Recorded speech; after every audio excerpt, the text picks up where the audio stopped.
নবীদের মধ্যে সবচাইতে জবরদস্ত পয়গম্বর ছিলেন মুসা আলাইহিস সালাম। বড় মেজাজওয়ালা নবী, রেগে যেতেন খুব বেশি।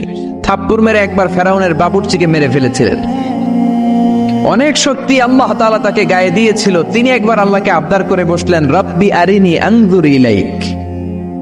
আল্লাহ, আপনি বলেছেন আপনারা দেখা যায় না, কিন্তু আমি দেখতে চাই। আমি কি করতে চাই? জোরে বলেন। আল্লাহ বললেন, লান তারানি, never you can see me, never you can see me. তুমি আমাকে দেখতে পাবে না, কারণ আমাকে দেখা যায় না। সাইয়েদনা মুসা বললেন, আমি দেখতে চাই। আল্লাহ বললেন, দেখা যায় না। মুসা বলে, দেখতে চাই। আল্লাহ বললেন, দেখা যায় না। মুসা আলাইহিস সালাম বললেন, কথা বলেন না কেন? আল্লাহ বললেন, মুসা বললেন, আল্লাহ বললেন। মুসা বলে দেখতে চায়, আল্লাহ বলে দেখা যায় না। কিন্তু সাইয়েদনা মুসা আলাইহিস সালাম ছেড়ে দেবার পাত্র নয়, এড়ে যাবার পাত্র নয়, পিছু হটার পাত্র নয়। মনে যেটা উঠেছে আদায় করার পাত্র হলো মুসা, ঠিক কি না? উনি বললেন, রব্বি আরিনি আনজুর ইলাইক। আল্লাহ, আপনি আমারে দেখা দেন, আমি দেখতে চাই। আল্লাহ বললেন, লান তারানি, never you can see me. ওরে মুসা, এই বায়না ধরো না, আমারে তো দেখা যায় না। এই পৃথিবীর চামড়ার চক্ষু দিয়ে আমাকে দেখা যাবে না। মুসা বললেন, আমি দেখেই ছাড়ব। আল্লাহ বুঝাতে পারেন না, মুসাও ছাড়েন না। অবশেষে নবীর আবদার রব্বুল আলামিন শুনতে রাজি হলেন। আল্লাহ বললেন, মুসা, আগামীকাল অমুক সময়ে গোসল করে ওযু করে তুর পাহাড়ে চলে আসবা। তুমি যখন দেখতেই চাও, আগামীকাল তুর পাহাড়ে চলে এসো। সাইয়েদনা মুসা আলাইহিস সালাম তুর পাহাড়ে চলে এসেছেন, কারণ ওনার ফিলিংস আমাদের ফিলিংস একরকম নয়। আমরা কি আল্লাহর কথা শুনি? জোরে বলেন। কিন্তু ওয়া কাল্লামাল্লাহু মুসা তাকলিমা, উনি আল্লাহর কথা শুনতেন। তো ওনার চিন্তা হচ্ছে, যার কথাটা এত সুন্দর, না জানে উনি দেখতে কত। সুবহানাল্লাহ পড়বেন না? আল্লাহ বললেন, মুসা, আগামীকাল আসো, তুর পাহাড়ে আসো। সাইয়েদনা মুসা আলাইহিস সালাম তুর পাহাড়ের উপর চলে গেলেন। আল্লাহ বললেন, মুসা, এটা যেন তেন কোনো খেলা না। আবার তোমারে জিজ্ঞেস করতে চাই, আসলেই তুমি দেখতে চাও কিনা? মুসা আলাইহিস সালামের এক কথা এক দাবি, দেখতে চাই। এক কথা এক দাবি, সেটা কি? আমি দেখতে চাই খোদা, আমি দেখতে চাই আপনাকে। আল্লাহ বললেন, মুসা, এটা সাধারণ খেলা নয়, এটা বিপিএল এর খেলা নয়, এটা আইসিসি নয়, এটা ফিফার খেলা নয়, এটা মুসার সাথে বিশ্ব গভর্নমেন্টের খেলা, ঠিক কিনা? এটা সাধারণ খেলা না। It's a very dangerous game. তুমি যদি স্টার্ট করো, you have to go until the last moment. শেষ পর্যন্ত তোমাকে যেতে হবে, ঠিক কিনা? মুসা আলাইহিস সালাম এক পায়ে খাড়া। সাইয়েদনা মুসা বললেন, আমি রাজি। আল্লাহ বললেন, ওকে, তাহলে খেলা শুরু করে দিলাম। ও মুসা, তুমি দাঁড়িয়ে থাকো, খেলা এখন শুরু হয়ে যাবে। রব্বুল আলামিন মুসা আলাইহিস সালামের চারিদিকে অন্ধকার করে দিলেন। কি করে দিলেন? চারিদিকে 4 ফারসাক এলাকা, 1 ফারসাকে 12 মাইল, 4 ফারসাকে অনেক লম্বা একটা জায়গা, 3 × 36 কিলোমিটার জায়গা আল্লাহ অন্ধকার করে দিলেন। ঘুটঘুটে অন্ধকার, এত অন্ধকার সাইয়েদনা মুসা আলাইহিস সালাম নিজের হাতটাও নিজে দেখে না। এবার মনের মধ্যে একটু ভয় চলে আসছে, কোন আওয়াজ নাই, অন্ধকার। এবার মনের মধ্যে ভয় এসেছে, কিন্তু আল্লাহকে দেখতে চায়। ওই নেশায় এখন অন্তরের মধ্যে কিছু সাহস আছে না নাই? সাহস নিয়ে দাঁড়িয়ে আছেন। এবার আল্লাহ চারিদিকে আলোকিত করে দিলেন। এবার বললেন, মুসা, আরো কিছু কাজ আছে। তোমার চারদিকে 4 ফারসাক এরিয়ার মধ্যে কোনো প্রাণী থাকতে পারবে না। কোনো মশা থাকবে না, মাছি থাকবে না, ইঁদুর থাকবে না, ব্যাঙ থাকবে না, পাখি থাকবে না। সবগুলো পশু আর প্রাণীকে বললেন, আল্লাহ বললেন, তোমরা বাইরে চলে যাও, বাউন্ডারির বাইরে চলে যাও। বাংলাদেশের সাথে ইন্ডিয়ার খেলা, আপনারা দর্শক মাঠে ঢুকতে পারবেন? বলেন, ঢুকলে খেলা হবে? খেলাটা হবে? আল্লাহ বললেন, সবাই বাইরে চলে যাও। সব বাইরে চলে গেল। এবার আল্লাহ বললেন, মুসা, তোমার 2 কাঁধের মধ্যে 2 ফেরেশতা আছে না নাই? কিরামান, তাদেরকেও বাইরে পাঠানোর দরকার আছে না নাই? আল্লাহ বললেন, তোমরাও 4 দিক থেকে বাউন্ডারি দেয়া এরিয়ার বাইরে তোমরা চলে যাও। এবার রব্বুল আলামিন বললেন, আল্লাহর স্পেশাল সিকিউরিটি ফোর্স ফেরেশতাকে তোমরা 4 দিকে বাউন্ডারি দাও। স্পেশাল সিকিউরিটি ফোর্স ফেরেশতা কাদের সাথে কাঁধ লাগিয়ে, পায়ের সাথে পা লাগিয়ে 4 দিকে একটা বাউন্ডারি দিলেন। চিল্লায় বলেন, আল্লাহু আকবার। এবার সাইয়েদনা জিব্রাইলকে আল্লাহ বললেন, ও জিব্রাইল, তুমিও ঢোকার চেষ্টা করো না, তুমিও বাইরে চলে যাও। সুবহানাল্লাহ। সাইয়েদনা জিব্রাইল বলে, আল্লাহ, আমাকে তৈরির পর থেকে, আমাকে রূহ দেওয়ার পর থেকে আজ পর্যন্ত তোমারে আমি দেখি নাই। সিদরাতুল মুনতাহা হলো আমার লাস্ট বর্ডার। ওই বর্ডারে কান লাগিয়ে তুমি যা বলো শুনি, ওই কথাগুলো নবীদের কাছে পৌঁছে দেয়, এটাই আমার ডিউটি। আজ পর্যন্ত আমিও তোমারে দেখি নাই, তোমার নূর এখনো দর্শন লাভ করি নাই, আমিও দেখতে চাই। আমার ভাই মুসার সাথে আমাকেও দেখতে দাও। আল্লাহ বললেন no no, this game is between Musa and me. এটা মুসার সাথে আমার খেলা, তোমার তো খেলা নাই, ঠিক কি না? জিব্রাইল তুমিও বাইরে চলে যাও। সাইয়েদনা জিব্রাইলও বাইরে চলে গেলেন। এবার একেবারে গ্রাউন্ড রেডি, স্টেডিয়াম রেডি। এবার খেলা হবে। খেলা কি হবে? বলেন কি হবে? মুসা আলাইহিস সালামের বিশ্ব গভর্নমেন্ট, আল্লাহর সাথে খেলা। আল্লাহ বললেন মুসা তুমি উপরের দিকে তাকাও। সাইয়েদনা মুসা আলাইহিস সালাম উপরের দিকে তাকালেন, দেখলেন প্রথম আকাশ দেখা যায়, তারপরে দ্বিতীয় আকাশ, তৃতীয় আকাশ, সব দেখতে আরম্ভ করলেন। প্রথম আকাশ, এটা বিশাল একটা area, it's a big space, we can't imagine. এটা কত বড় আমরা কল্পনাও করতে পারি না, বিশাল। হাতি, সূরাতুল ফিল আছে না নাই? সবচেয়ে ছোট্ট সাইজের প্রাণী পিঁপড়া, পিঁপড়ার নামে সূরা আছে না নাই? সূরাতু আন-নামাল। এরপর মাকড়সার 8 পা, মাকড়সার নামে আছে না নাই? সূরাতু আল-আনকাবুত। মৌমাছি, মৌমাছির নামে আছে না নাই? সূরাতু আন-নাহাল। নারীদের নামে আছে না নাই? নারীদেরকে আমরা পছন্দ করি বেশি, ঠিক কিনা? বিশ্বনবী পছন্দ করতেন, নারীদের মর্যাদা বেশি, মায়ের মর্যাদা 3 গুণ বেশি বাবার চেয়ে। এজন্য দেশের ক্ষমতায় আমরা নারীদেরকে বসাই দিচ্ছি। যেহেতু ক্ষমতা কয় গুণ বেশি, 3 ডবল যেহেতু মর্যাদা, তো বাবারে বসাবো কেন, মারই বসাই দিলাম। 2 মাই আছে, ঠিক কিনা? এই স্বাধীনতার পর থেকে 2 মা। আল্লাহ করে মা দিছে কয়টা? জোরে বলেন। এই 2 মা যদি একটু আদর সোহাগ দিয়ে আমাদেরকে রাখতো, তাহলে বাংলাদেশটা সিঙ্গাপুর হয়ে যেত। চিল্লা এখন, ঠিক কিনা? সিঙ্গাপুরে আমি ছিলাম কিছুদিন, আমার প্রোগ্রাম ছিল। এবছর গিয়েছিলাম ব্যাংককে, থাইল্যান্ড। তো ওদের দেশের একটা নিয়ম আছে, সেটা হচ্ছে ম্যারিটোক্রেসি। দেশের সব নিয়োগগুলো মেরিটের ভিত্তিতে হবে, যোগ্যতার ভিত্তিতে। চাচা খালুর টেলিফোনে নয়। কিন্তু আমাদের দেশে মামা খালুর ফোনে চাকরি আছে না নাই? সিঙ্গাপুরে নাই। এই সিঙ্গাপুরটা গোটা বিশ্বে পরিচিত ছিল জেলে পাড়া হিসেবে। জেলে পাড়া, মাছ ধরতো। কি ধরতো? যেই এলাকাটা মাছ ধরে খেত, এই এলাকাটা এখন গোটা বিশ্বের উন্নত ডেভেলপড কান্ট্রি, দ্য ফার্স্ট ওয়ার্ল্ডের একটা অন্যতম দেশ। চিল্লায় বলেন ঠিক কিনা? গোটা বিশ্বের মানুষগুলো ট্যুরিজমের জন্য সেখানে যায়। চমৎকার চমৎকার টুরিস্ট অ্যাট্রাকশন তারা সেখানে করে রেখেছে। ওদের ছোট্ট একটা দেশ, একটা শহর নিয়ে একটা দেশ। আমাদের এতগুলো জেলা, 64টা জেলা, ওদের এতগুলো জেলা নাই, একটা মাত্র জেলা। ওই জেলার নামেই শহর, জেলাটার নাম সিঙ্গাপুর। মূলত এটা এসেছে ইন্ডিয়ান শব্দ সিংহপুর থেকে। আগে ওখানে সিংহ থাকতো, সিংহপুর থেকে সিঙ্গাপুর। যেহেতু জায়গা কম, সেহেতু তারা 3টা সিঙ্গাপুর বানিয়েছে, উপরে একটা, মাটির নিচে আরো 2টা। আপনি মাটির নিচে গেলে অবাক হয়ে যাবেন, মাটির নিচে আরো 2 সিঙ্গাপুর। সব ট্রেনগুলো, সব গাড়িগুলো মাটির নিচ দিয়ে চলে, উপরেও কিছু আছে। তো বাংলাদেশে এরকম হতে পারতো যদি আমরা ভালো ভালো নেতা পেতাম। জোরে বলেন ঠিক কিনা? আমরা স্বাধীনতা পেয়েছি, কিন্তু স্বাধীনতার মজা আমরা পাই নাই।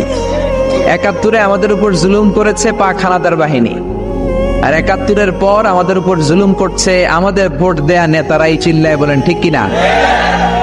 এজন্য নেতা বানানোর সময় বুঝে শুনে বানানোর দরকার আছে না নাই? যারা কোরআন পছন্দ করে, ইসলাম পছন্দ করে, আমরা তাদের সাথে আছি না নাই?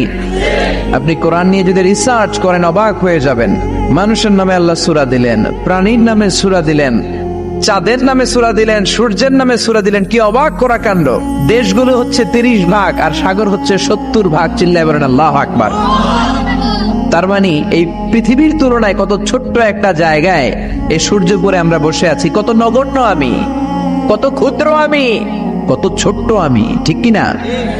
এই পৃথিবীটা হচ্ছে আমাদের সৌরজগতের অনেকগুলো গ্রহের মধ্যে থেকে ছোট্ট সাইজের একটা গ্রহ। এই যে সূর্যের আলো আমরা প্রতিদিন পাই, যেটার আলো প্রায় 8 মিনিট 20 সেকেন্ড ব্যয় করে আমাদের দিকে আসে, সেকেন্ডে 1,86,000 মাইল বেগে। এই সূর্যটা এত বিশাল পৃথিবীর চাইতে 13 লক্ষ গুণ বড়। আর আসতে বলেন সুবহানাল্লাহ। সূর্যই কি পৃথিবীর সবচাইতে বড় সাইজের তারা? নো, সূর্যের চেয়েও অনেক বড় তারা আছে। ব্যাটেল জিউস নামে একটা তারা আছে, যেই তারাটা যে সূর্য পৃথিবীর চেয়ে 13 লক্ষ গুণ বড়, ওই ব্যাটেল জিউস তারা সূর্যের চেয়ে 33 কোটি গুণ বড়। তার মানে এই না ব্যাটেল জিউসই পৃথিবীর সবচেয়ে বড় তারা। সূর্যের পরে পৃথিবীর সবচেয়ে কাছের তারার নাম হচ্ছে প্রক্সিমা সেন্টরাই, তারপরে আলফা সেন্টরাই এ, আলফা সেন্টরাই বি, এটা ক্যারিনা, ব্যাটেল জিউস, এরকম করতে করতে এক একটা তারা বিশাল বড়। এই সবগুলো তারা মিলে আমাদের গ্যালাক্সি। আমাদের গ্যালাক্সিতে অনেকগুলো তারা। আমাদের গ্যালাক্সির নাম হচ্ছে মিল্কি ওয়ে। এর মানে এই নয় মহাবিশ্বে মাত্র একটা গ্যালাক্সি। বিজ্ঞানীদের ধারণা প্রথম আকাশের নিচে প্রায় 400 বিলিয়ন গ্যালাক্সি রয়েছে। চিল্লায় পড়ে আল্লাহু আকবার। এরকম হাজারো গ্যালাক্সি নিয়ে আমাদের ইউনিভার্স, এরকম হাজারো ইউনিভার্স গোটা বিশ্বে আছে না নাই? এই সবগুলোকে প্রথম আসমানের নিচে রেখে আসমানটাকে সুশোভিত করেছে কে? সাইয়েদনা মুসা আলাইহিস সালাম প্রথম আসমানের দিকে তাকালেন, ওনার চোখের পাওয়ার বাড়িয়ে দিল কে? উনি এই গ্যালাক্সি দেখতে আরম্ভ করলেন, ব্ল্যাক হোল দেখতে আরম্ভ করলেন, ইউনিভার্স গুলো দেখতে আরম্ভ করলেন, ডিফারেন্ট ল অফ নেচার নিয়ে যত ইউনিভার্স আছে তিনি দেখলেন। তারপরে দ্বিতীয় আকাশ, একটার চাইতে আরেকটা বড়, একটার চেয়ে আরেকটা বড়। আমরা কিন্তু প্রথম আকাশ দেখি না। নাসার বিজ্ঞানীরা আজীবন গবেষণা করেও প্রথম আকাশের নাগালে যেতে পারবে না।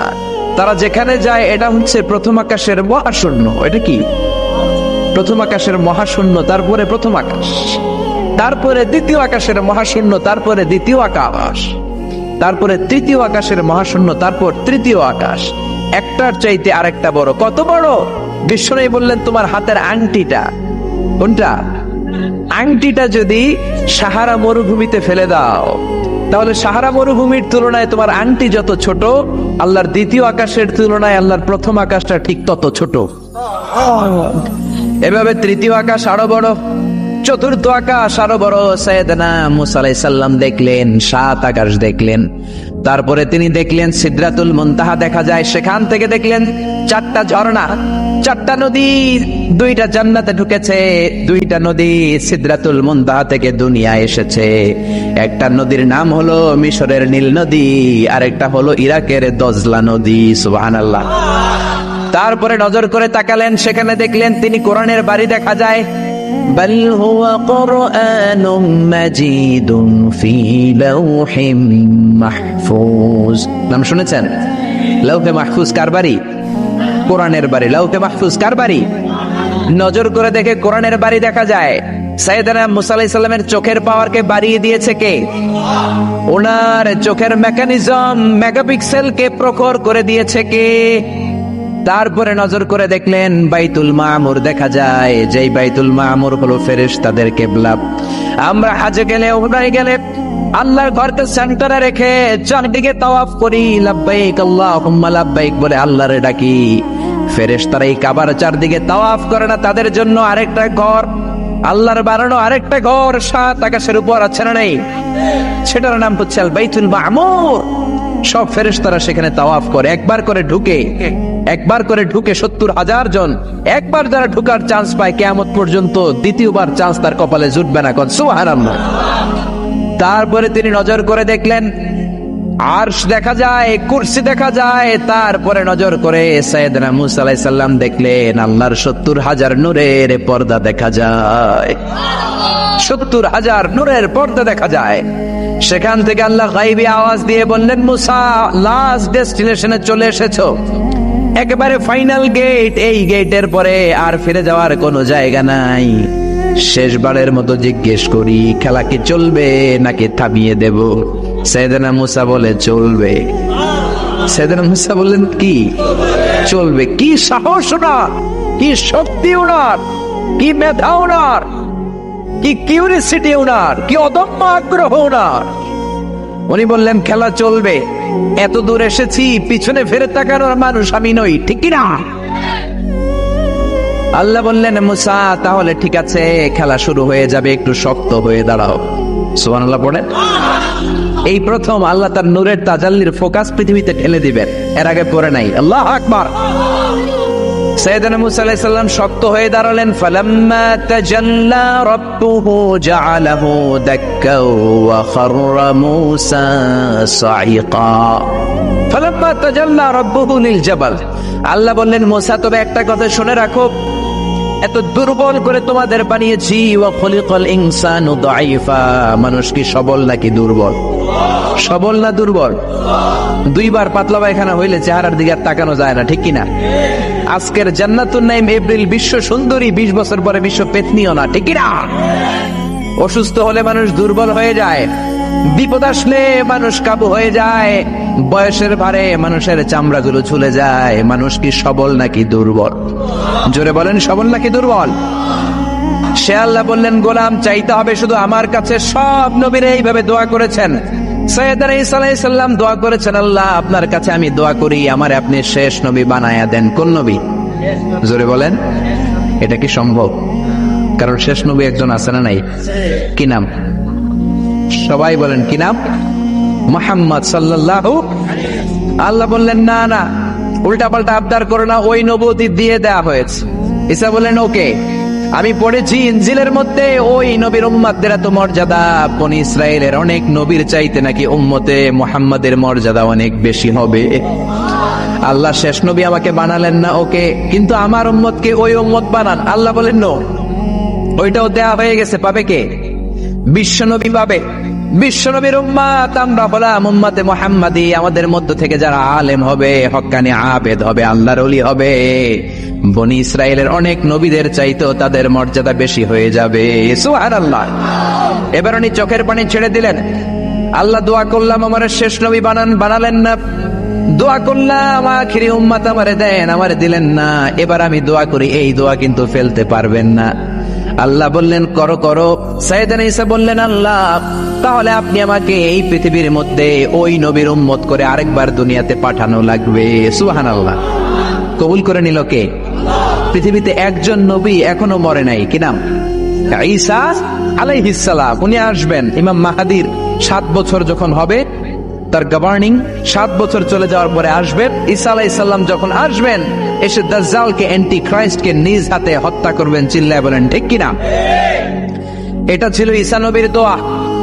এবার বিশ্বনবী কোন দোয়া করেছেন জানার দরকার আছে না নেই? বিশ্বনবী বলেন, লিকুল্লি নবীন দাওয়াতুন মুস্তাজাবা। প্রত্যেক নবীর জন্য একটা করে দাওয়া মুস্তাজাবা আছে। আলেম যারা আছেন তারা বুঝবেন, দাওয়া মুস্তাজাবা মানে এমন দোয়া যেটা কবুল হয়ে যায়। দোয়া করলেই, কথা বলেন, দোয়া করলেই কবুল। এরকম দোয়া রব্বুল আলামিন সব নবীকে একটা একটা করে দিয়েছেন। ওই দোয়াটা করলেই সেকেন্ডের মধ্যেই কবুল করে দেয় কে? সব নবী ওই দোয়া দুনিয়াতেই করে ফেলেছে। বিশ্বনবী বললেন, লিকুল্লি নবীন দাওয়া মুস্তাজাবা। সব নবীর জন্য একটা স্পেশাল দোয়া আছে, দাও বিহা, যেই দোয়াটা নবীরা দুনিয়াতেই করে ফেলেছে।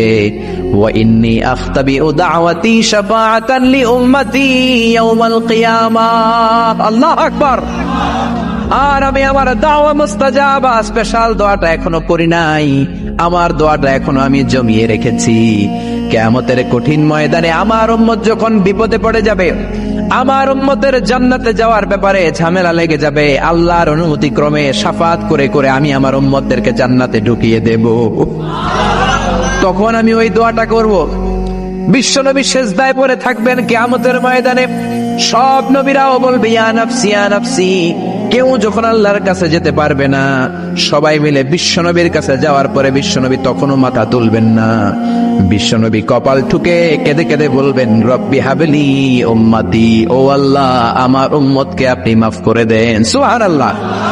আল্লাহ বলবেন, নবী ইরফা রাসাক, মাথা উঠান, সাল তুতা, আজকে যা চাইবেন তাই দিব। ইশফা তুশাফা, যারাই শাফাত করবেন আমার অনুমতি ক্রমে কবুল করে নিব। সুবহানাল্লাহ।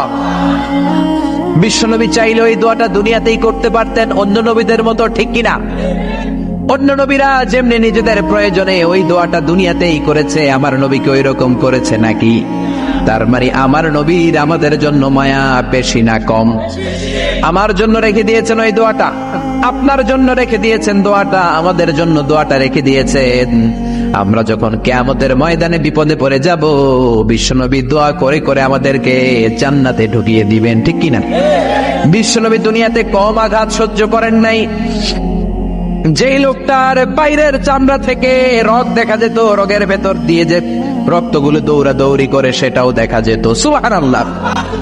পৃথিবী এত সুন্দর মানুষ দেখে নাই। ওই লোকটাকে পাথর মেরে মেরে তায়েফের ময়দানে রক্তাক্ত করা হয়েছে 3 বার। আমি দেখে এসেছি এবার জায়গাটা। একবার আহত হলেন, আবার উঠলেন, আবার পাহাড়ের কাছে গেলেন, আবার মারা হলো, আবার পাহাড়ের ওই পাশে গেলেন, আবার মারা হলো। 3 বার পাথর মারা হলো। বিশ্বনবী নিজের কোনো প্রয়োজনে, নিজের স্বার্থের জন্য যান নাই, তায়েফবাসীদের জান্নাত নিশ্চিত করার জন্য, তাদের ভালোর জন্য, তাদেরকে দাওয়াত দেওয়ার জন্য গিয়েছেন। তারপরও মাইর আসারা নাই। তখনও বিশ্বনবী দোয়া করেন নাই। ওই দিন যদি দোয়া করতেন, আল্লাহ তায়েফবাসীদেরকে আপনি শেষ করে দেন, সেকেন্ডের মধ্যে পুরো তায়েফকে পাউডার করে দিতে পারত কে? উহুদের ময়দানে তীর এসে বিশ্বনবীর দাঁতের মধ্যে বিঁধে গেল, ঝরঝর করে রক্ত ঝরলো। ওই কঠিন দিনও বিশ্বনবী ওই দোয়াটা করেন নাই, ঠিক কিনা? বদরের ময়দানে 313 জন সাহাবী নিয়ে বিশ্বনবী চোখের পানি ছাড়ছেন। আবু বকর বলেন, ইয়া রাসূলুল্লাহ, ইয়া হাবিবাল্লাহ, মাথা উঠান। আপনি এমন ভাবে দোয়া করেছেন, আমার মন সায় দেয়, আমার মন বলে আজকের দোয়া আল্লাহ ফেরাবে না, ওঠেন। বিশ্বনবী চাইলে ওই দিনও বলতে পারতেন, কুরাইশদেরকে আল্লাহ আপনি নাস্তানাবুদ করেন, করে দিত কে? প্রচন্ড ক্ষুধার সময় বিশ্বনবী যখন মক্কায় কেঁদে কেঁদে হয়রান, তখন ওই দোয়াটা করেন নাই, ঠিক কিনা? 3 বছর আত্মীয় স্বজন সহ শিয়াবে আবু তালেবে জেল খেটেছেন। কয় বছর? জোরে বলেন। প্রথম বছর খেয়েছে ছাগলের গোশত, সবাই ছাগল পালতো, নিজেদের ছাগলের গোশতগুলো খেয়েছে। দ্বিতীয় বছর কোনো ছাগল নেই, ছিল ছাগলের রোদ্রে শুকানো চামড়াগুলো পানিতে ভিজিয়ে ভিজিয়ে চামড়া খেয়েছে। তৃতীয় বছর ছাগলের চামড়াও নাই, কি নাই? তৃতীয় বছর ছাগলের চামড়াও নেই, ছিল গাছের বাকল, গাছের পাতা। শিয়াবে আবি তালেবে বিশ্বনবী গাছের পাতা খেয়ে, গাছের চামড়া খেয়ে জীবন ধারণ করেছেন। বিশ্বনবীর এলাকার লোকগুলো, মুমিনগুলো কেঁদে কেঁদে হয়রান। তখনও যদি বিশ্বনবী দোয়া করতেন, কবুল করত কে? মদিনায় দুর্ভিক্ষ, কোনো খাবার নাই, বিশ্বনবীর পেটে কোনো খাবার নাই, কোনো দানা পানা পড়ে নাই। বিশ্বনবীর কলিজার টুকরা নাতি হাসান আর হোসাইনের পেটেও কোনো খাবার নাই। বিশ্বনবীর কলিজার টুকরা ফাতেমার পেটে কোনো খাবার নাই। চাইলে বিশ্বনবী তখন দোয়াটা করতে পারতেন না?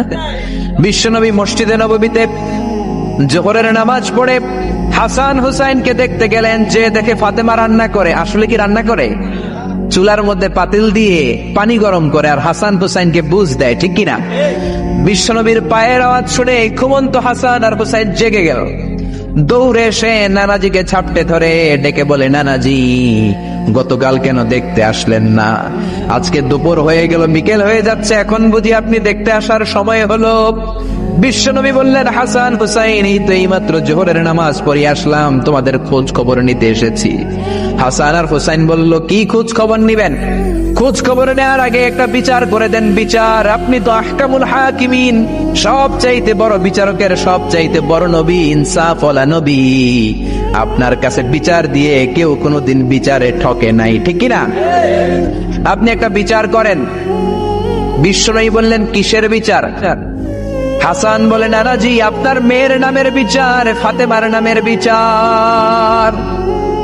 বিশ্বনবী বললেন, ও হাসান, আমার মেয়ে ফাতেমার আবার কি বিচার? কি অপরাধ আমার ফাতেমার? হাসান হুসাইন চোখের পানি ছেড়ে দিয়ে ডেকে বলে, নানাজি, আপনার মেয়ে আমাদেরকে খাবার দেয় না কেন? খাবার দেয় না কেন? বিচার দিলাম, গতকাল সারাদিন বলেছে রাত্রিবেলা খাবার দিবে, রাতে খাবার দেয় নাই।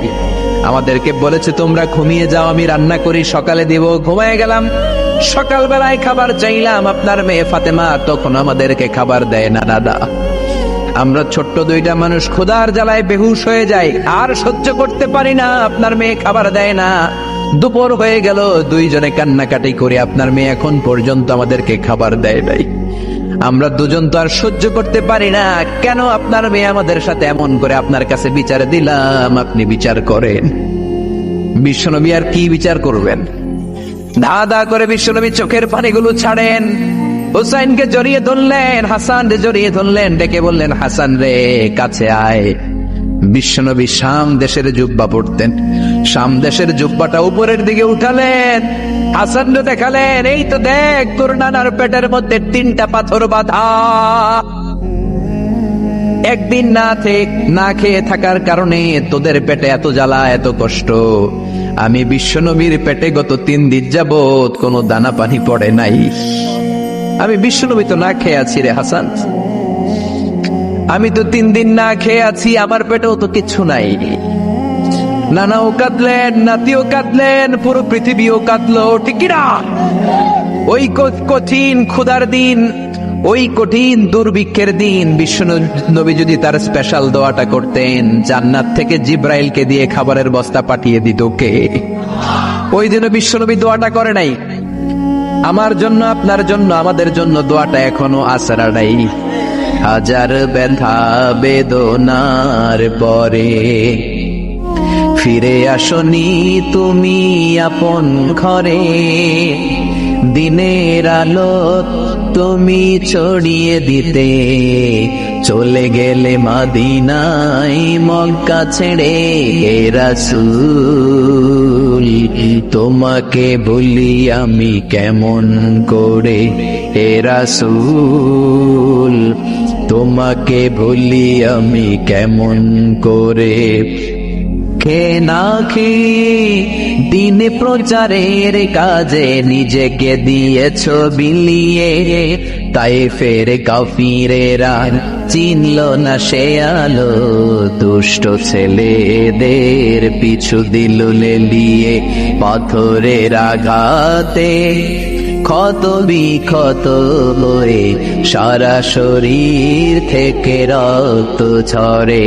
হে রাসূল তোমাকে ভুলি আমি কেমন করে, হে রাসূল তোমাকে ভুলি আমি কেমন করে। পড়েন আল্লাহু আকবার।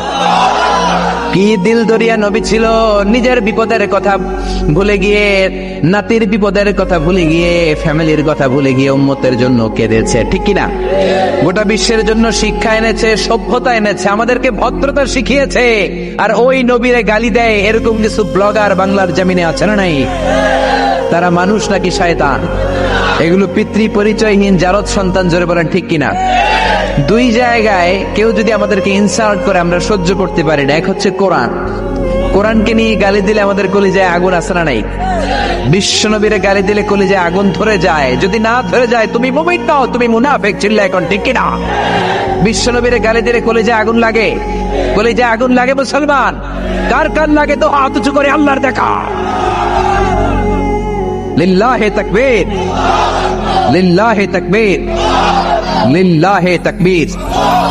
আল্লাহ আমাদের হাতগুলোকে কবুল করে নেক, আমরা পড়ি আমিন। আর জোরে পড়ে আমিন। এজন্য বিশ্বনবীর সুন্নাহ আমাদের আসল সম্বল। বিশ্বনবী যে শিক্ষা আমাদের কাছে রেখে গিয়েছেন সেটাই সম্বল, ঠিক কিনা? বিশ্বনবীর আগের গুনাহ মাফ, পরের গুনাহ মাফ, তারপরেও তিনি আল্লাহর কাছে যখন দোয়া করতেন ছোট্ট বাচ্চার মতো হাউ মাউ করে কেঁদে দোয়া করতেন। আমরা করি? আমাদের কান্না আসেই না। এত পাষাণ আমাদের হৃদয়, এত আধুনিকতার মধ্য দিয়ে আমরা সময় কাটাচ্ছি। সোশ্যাল মিডিয়ার ভেতরে আমাদের এত সময় দেয়া হয়। এই সোশ্যাল মিডিয়া আমাদেরকে ঘুমাতে দেয় না, আমাদেরকে স্বাভাবিকভাবে চলতে দেয় না, আমাদের অন্তরটাকে নরম হতে দেয় না, ঠিক কি না? আমাদের কান্না আসে না, আমাদের হৃদয় পাষাণ হয়ে গেছে, আমাদের হৃদয় নরম হয় না। অন্যের দুঃখে আমরা দুঃখ পাই না, অন্যের দুঃখে যারা দুঃখ পায় না তারা মানুষ হতে পারে না, ঠিক কিনা? ছাগলের পেট থেকে বেরোলে ওইটারে আমরা বলি ছাগল, গরুর পেট থেকে বেরোলে আমরা ডাকি গরু, মুরগির পেট থেকে বেরোলেই সেটা মুরগি হয়ে যায়। কিন্তু মানুষের পেট থেকে বেরোলে সেটা মানুষ হয় না, ওইটারে মানুষ বানাতে হয়, ঠিক কিনা? এই দুনিয়া এখন তো আর সেই দুনিয়া নাই, মানুষ নামের মানুষ আছে দুনিয়া বোঝায়। সেই মানুষের ভিড়ে আমার আসল মানুষ নাই, ঠিক কিনা? আসল মানুষের বড় অভাব। অন্যের দুঃখে কাঁদবে, অন্যের জ্বালা নিজের অন্তরেও জ্বালার সৃষ্টি করবে, সেই মানুষ আর নাই, ঠিক কিনা? বিশ্বনবীর আগের গুনাহ নাই, পরের গুনাহ নাই, তারপরেও মুনাজাতে হাউমাউ করে কাঁদতেন। তিনি দোয়ায় বলতেন, আল্লাহ ইন্নী আব্দু কবনু আব্দি কবনু আমাতিক নাসিয়াতি বিয়াদিক। ও আল্লাহ, আমি আপনার গোলাম, গোলামের ঘরের গোলাম, বান্দির ঘরের গোলাম। আল্লাহ আমি আপনার গোলাম, গোলামের ঘরের গোলাম, মানে আমার বাপ আব্দুল্লাহ আপনার গোলাম। আমরা গোলাম বংশের। সুবহানাল্লাহ। গোটা বিশ্বের শ্রেষ্ঠ মানুষটা নিজের গোলাম বলতে দ্বিধাবোধ করতো না, বলতো আমি আপনার গোলাম, গোলামের ঘরের গোলাম, বান্দির ঘরের গোলাম, নাসিয়াতি বিয়াদিক, আমার মাথার চুলের ঝুঁটি আপনার হাতের মুঠোয়, আমার চুলের ঝুঁটি আপনার হাতের মুঠোয়, গোলামের মতো যেখানেই টানবেন আমি ওখানেই যাব। আল্লাহু আকবার। এই ছিল বিশ্বনবীর বিনয়। নিজেকে গোলাম বলতে স্বাচ্ছন্দ্য বোধ করতেন, কোনোদিন জীবনে অহংকার করেন নাই। কোনদিন বিশ্বনবী কারোর সাথে মুসাফা করতে যে নিজে আগে হাত টানেন নাই, যতক্ষণ না ওই লোকটা তার হাত টেনে নিয়েছে। সুবহানাহু। আর বিশ্বনবীর হাত ছিল আলিয়ানু মিনাদ দিবাজ। বিশ্বনবীর হাত ছিল রেশমের কাপড়ের চেয়েও নরম। সিল্ক ছিলেন, সিল্কের কাপড়ের চেয়ে বিশ্বনবীর হাত ছিল নরম। এই নরম হাত মুসাফার মধ্যে যে একবার পাইতো কেউ ছাড়তে চাইতো না, ধরেই রাখতে। আর বিশ্বনবী নরম হৃদয়ের নবী, কেউ যদি না ছাড়ে বিশ্বনবীও ছাড়তেন না। সুবহানাল্লাহ। ওই নবী মোনাজাতে কাঁদতেন। এজন্য ভাইরা এই কথা বললেন না আল্লাহ আমার দোয়া শোনে না, আপনি দোয়ার মতো দোয়া করেন নাই, এজন্য শুনে নাই, ঠিক কিনা? দোয়া কবুল হওয়ার রহস্য হচ্ছে চোখের পানি। বিশ্বনবী বললেন দুইটা চোখের পানি আল্লাহর কাছে সব চাইতে সেরা। এক হলো জিহাদের ময়দানে রক্তের ফোঁটা, দ্বিতীয় হলো আল্লাহর ভয়ে মোনাজাতের মধ্যে চোখ থেকে বেয়ে বেয়ে পড়া পানির ফোঁটা। আবার বিশ্বনবী বললেন অনুশোচনার চোখের পানি চোখ দিয়ে নাকের ডগা বেয়ে বেয়ে জমিনে পড়ার আগে ওই দোয়াটা কবুল করে নেয় কে? এজন্য চাওয়ার সময় নিজের ছোট করেন, বলবেন আল্লাহ আমি আপনার গোলাম, গোলামের ঘরের গোলাম, বান্দির ঘরের গোলাম, আমার চাইতে ক্ষুদ্র ছোট কেউ নাই, এমন কোন গুনাহ নাই আমি করি নাই, তুমি ছাড়া আমারে পার করার কেউ নাই, ঠিক কিনা? এরকম দোয়ার মধ্যে নিজেরে ছোট করে দেন, আপনার দোয়া কবুল করবে কে? এজন্য সব সময় চাইবে একজনের কাছে, তিনি কে? ইন্নাল্লাহা লা ইউহিব্বুল মুআতাদিন। তিনি সীমা লঙ্ঘনকারীদেরকে পছন্দ করেন না। এমনকি রাসূলুল্লাহ সাল্লাল্লাহু আলাইহি ওয়াসাল্লামের বায়োগ্রাফি যদি আমরা খেয়াল করি, আমরা দেখব যে তিনি যখন যুদ্ধের জন্য অভিযান পরিচালনা করতেন, দল পাঠাতেন, সেনাবাহিনী পাঠাতেন, তখন তাদেরকে বলতেন খবরদার যুদ্ধের ময়দানে সীমালঙ্ঘন করো না, সীমালঙ্ঘন করো না, খবরদার। যুদ্ধে যদি কেউ হেরে যায় বন্দীদের সাথে খারাপ আচরণ করো না। ওরা হেরে গেছে বন্দী, আপনি চাইলে তার কান কেটে দিতে পারবেন, নাক কেটে দিতে পারবেন, আকৃতি বিকৃতি করতে পারবেন না। বিষ্ণু ইসলাম বলেন খবরদার সীমালঙ্ঘন করো না। যেখানে যুদ্ধে গিয়েছ ওই এলাকার শিশুদেরকে মেরো না, ওই এলাকার নারীদেরকে মেরো না, ওই এলাকার পাত্রীদের গায়ে হাত তোলো না। সন্ন্যাসীতে যারা ইবাদত করে ওদের তো দোষ নাই, সিভিলিয়ান নাগরিক, তাদের গায়ে হাত তোলো না, খবরদার। গবাদি পশুর গায়ে হাত তুলবে না, এগ্রিকালচারাল প্রোডাক্ট জ্বালিয়ে দিও না। সুবহানাল্লাহ বিহামদি। কি রহমতের নবী ছিলেন। সীমা লঙ্ঘন যেন না করে বিষ্ণু ইসলাম অভিযান প্রেরণের আগে তিনি স্পষ্ট বলে দিতেন খবরদার কেউ সীমা লঙ্ঘন করবে না। যারা তোমাদের বিরুদ্ধে অস্ত্র তুলেনি তাদের বিরুদ্ধে অস্ত্র তোলা যাবে না, কারণ ইন্নাল্লাহা লা ইউহিব্বুল মুআতাদিন। আল্লাহ তাআলা সীমা লঙ্ঘনকে পছন্দ করেন না।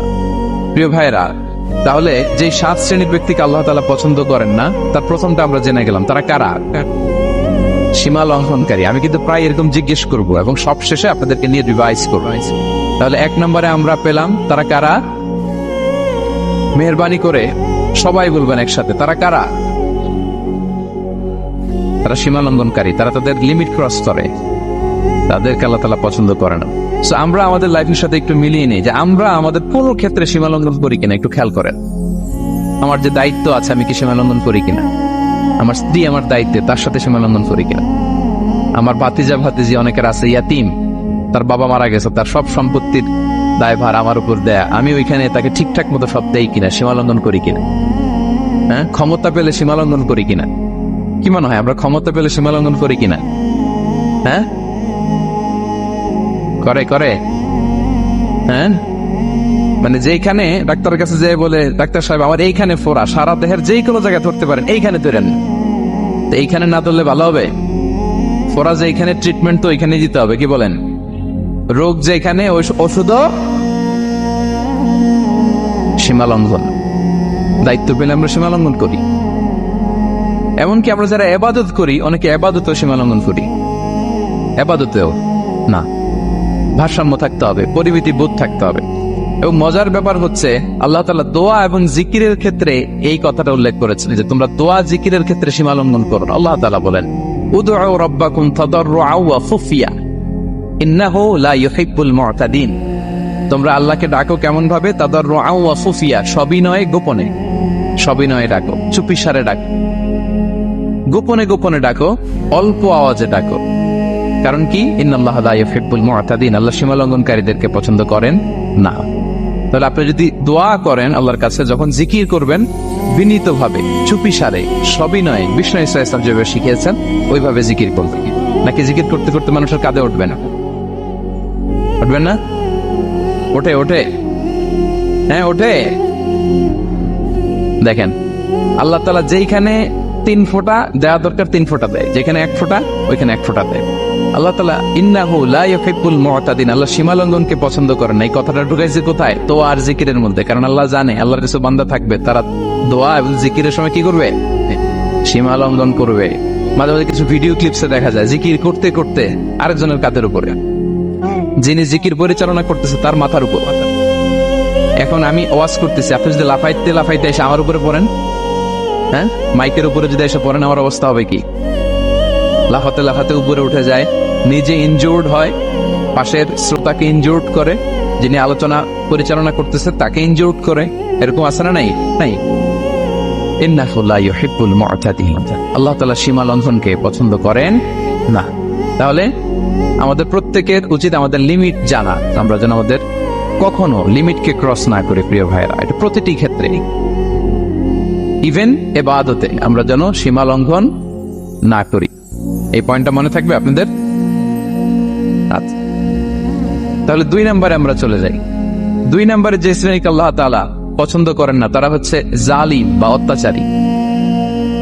জালিম বা অত্যাচারী, যারা জুলুম করে তাদেরকে আল্লাহ তাআলা পছন্দ করেন না। আল্লাহ তাআলা বলছেন فأما الذين كفروا فأعذبهم عذابا شديدا في الدنيا والآخرة وما لهم من ناصرين।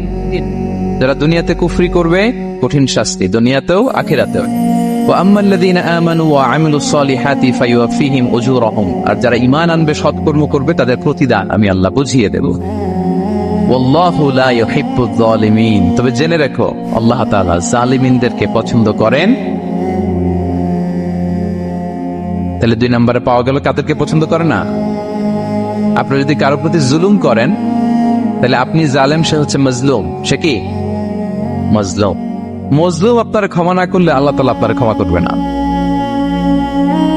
মজলুম যদি ক্ষমা না করে আল্লাহ তাআলা কোশ্চিন কালো আপনাকে ক্ষমা করবে না। এজন্য জুলুম যেন আমরা কখনো না করি। প্রিয় ভাইয়েরা, জুলুম শুধু আল্লাহ তাআলা আমাদের উপরই হারাম করেনি, আল্লাহ নিজের উপর হারাম করছে। জুলুম শুধু আমাদের জন্যই হারাম না, আল্লাহর জন্য হারাম। আল্লাহ তাআলা বলেন হাদিসে কুদসিতে, ইয়া ইবাদি, হে আমার বান্দারা, ইন্নী হারামতু যুলমা আলা নাফসি, আমি জুলুমকে আমি আল্লাহ নিজের উপরে হারাম করেছি। ওয়া জাআলতুহু বাইনাকুম মুহাররামা, এবং এই জুলুমকে তোমাদের উপর হারাম করেছি। ফালা তাযালামু, তোমরা একে অপরের উপর জুলুম করো না। জুলুম শুধু আমাদের উপরই হারাম না, আল্লাহ নিজের উপর হারাম করেছেন।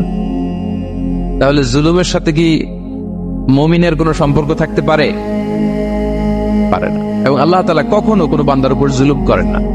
ওয়া আন্নাল্লাহা লাইসা বিযাল্লামিন লিল আবিদ, তিনি তার বান্দার উপর জুলুম করেন না।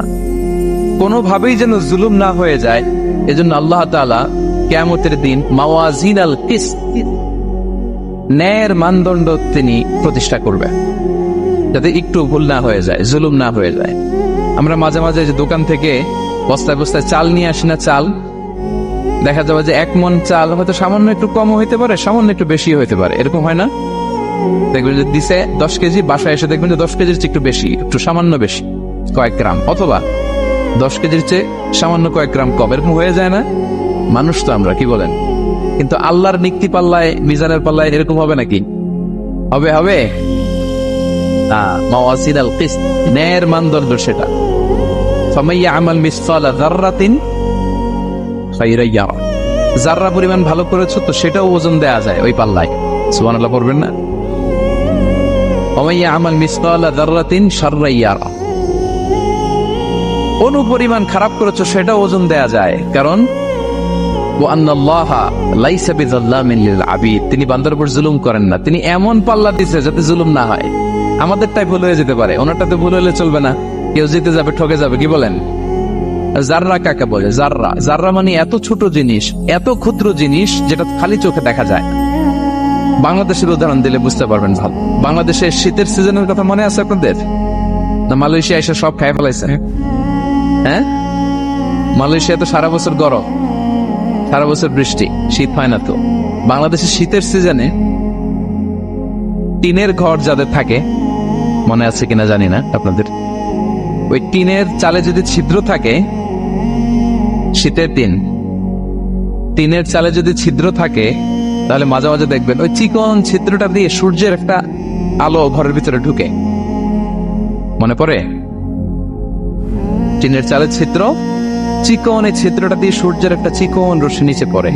তো ওইটার কাছে গেলে দেখা যায় ওই আলোটার মধ্যে পাতলা কি কি যেন ধুলাবালি উঠতেছে। এটা আবার অন্য জায়গায় দেখা যায়, এমনি দেখা যায় না, কিন্তু ওইটার কাছে গেলে দেখা যায় এই আলোটা যেই বরাবর আসছে, এইখানে কিছু ক্ষুদ্র ছোট ধূলিকণা, ডাস্ট ঘুরে বেড়ায়। আল্লাহ বলে এইটার নাম হচ্ছে যাররা। ফামান ইয়ামাল মিসকালা যাররাতিন খাইরান ইয়ারা। এই ডাস্ট উড়ে বেড়ানো ছোট্ট ধূলিকণা যেটা খালি চোখে দেখা যায় না, এতটুকু ভালো যদি করো সেটাও সেই মিজানের পাল্লায় ওজন দেয়া যায়। এতটুকু খারাপও যদি করো সেটাও সেই মিজানের পাল্লায় দেয়া যায়। আল্লাহু আকবার। তিনি তার বান্দার উপর জুলুম করেন না। জুলুম তিনি নিজের উপর হারাম করেছেন, আমাদের জন্য কি করেছেন? হারাম করেছেন।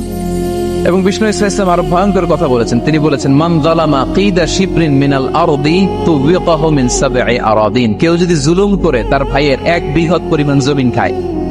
1 বিঘত চেনেন তো? এই যে আমার এই আঙ্গুল থেকে এই আঙ্গুলটা, এটা টান টান করলে যতটুকু জায়গা, এটা বলে 1 বিঘত। শিবের আরবিতে বলে শিব।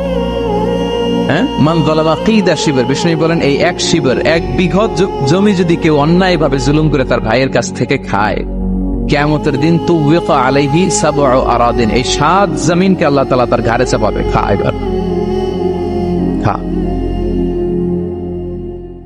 অন্যের জমি খাওয়ার এত শখ ছিল, এবার 7 জমিন ঘাড়ে কর। কিয়ামতের ময়দানে আপনার দেহটার বিশাল আকৃতির করা হবে, এই 7 জমিনকে আপনার কাঁধে তুলে দেওয়া হবে। এজন্য আমরা অন্যের রাইটস, অধিকার যেন নষ্ট না করি, কারো উপর যেন জুলুম না করি, কোনোভাবেই না। আমরা নানাভাবে এই জুলুমটা করি। আমরা প্রায় দাদার সম্পত্তি থেকে ফুফুদেরকে বঞ্চিত করি, বাবার সম্পদ থেকে বোনদেরকে বঞ্চিত করি, নিজের ভাই আরেক ভাইকে, আপন ভাই ভাইকে বঞ্চিত করে, জুলুম করেন। এরকম দৃশ্যপট আমাদের সমাজে আছে না নাই বলেন তো? কিয়ামতের দিন আল্লাহর সুপ্রিম কোর্টের কাঠগড়ায় হিসেব দিতে হবে। আর এই জালিমিনদেরকে আল্লাহ তাআলা পছন্দ করেন না। এবং সবচেয়ে ভয়ঙ্কর ব্যাপার হচ্ছে, আপনি যখন কারোর উপর জুলুম করেন, ওই মাজলুম আর আল্লাহর মাঝখানে কোনো ফারাক থাকে না। আল্লাহ ওই ফারাকের পর্দা উঠায় নেয়। বিষ্ণু বলেন, ইত্তাকি দাওয়াতাল মাজলুম, তোমরা মজলুমের বদদোয়াকে ভয় করো, খবরদার। কারণ ফাইন্না লাইসা বাইনাহা ওয়া বাইনাল্লাহি হিজাব, তার আর আল্লাহর মাঝে কোনো পর্দা থাকে না। দোয়া করলেই ওটা আরশে যেয়ে কবুল হয়ে যায়। আল্লাহ তাআলার চারিপাশে অনেক পর্দা আছে। কেউ কেউ বলে 70,000 নূরের পর্দা। এই 70,000টা সহিহ হাদিস দ্বারা সাব্যস্ত না, কিন্তু অসংখ্য অগণিত পর্দা, এবং পর্দাও এটা নূরের পর্দা। আচ্ছা বলেন তো, জানলা দিয়ে বাইরের আলো ঠেকাতে আমরা দেয়ালে জানালায় কি লাগাই? পর্দা লাগাই। পর্দাটা কিসের তৈরি? মোটা কাপড়ের, যাতে করে ওই আলো না আসে। কিন্তু আল্লাহর চারদিকে যে পর্দা, ওই পর্দাটা কিসের? নূরের, আলো। ওনার পর্দায় আলো দিয়ে তৈরি। সুবহানাল্লাহ বললেন না? বিষ্ণু বলেন, ইত্তাকি দাওয়াতাল মাজলুম, মজলুমের বদদোয়াকে ভয় করো। ফাইন্না লাইসা বাইনাহা ওয়া বাইনাল্লাহি হিজাব, কেউ যখন মজলুম হয়ে কেঁদে বদদোয়া করে, তার আর আল্লাহর মাঝে ওই পর্দা থাকে না। বদদোয়া করছে, ডাইরেক্ট কবুল। খবরদার আমার পেনাঙ্গের ভাইয়েরা, আমরা যেন জালিম না হই। In it's any form, operation in it's any form, যেই কোনো ভাবে, যেই কোনো ক্ষেত্রে, যেই কোনো ধরনের হইতে পারে জুলুম। কাউকে আপনি ছোট্ট কোনো কাজে ঠকালেন, বন্টন নীতিতে ঠকালেন, হ্যাঁ, জমি মেরে দিয়ে ঠকালেন, আমানত মেরে দিয়ে ঠকালেন, ইন ইটস এনি ফর্ম যদি জুলুম করে থাকেন, খবরদার, মজলুমের কান্না কখনো বৃথা যায় না। মজলুমের কান্না কখনো বৃথা যায় না। জীবনের কোনো না কোনো সময়ে এর প্রায়শ্চিত্ত আপনাকে করতে হবে। জীবনের কোনো না কোনো সময়ে এর প্রায়শ্চিত্ত করে আপনাকে মরতে হবে।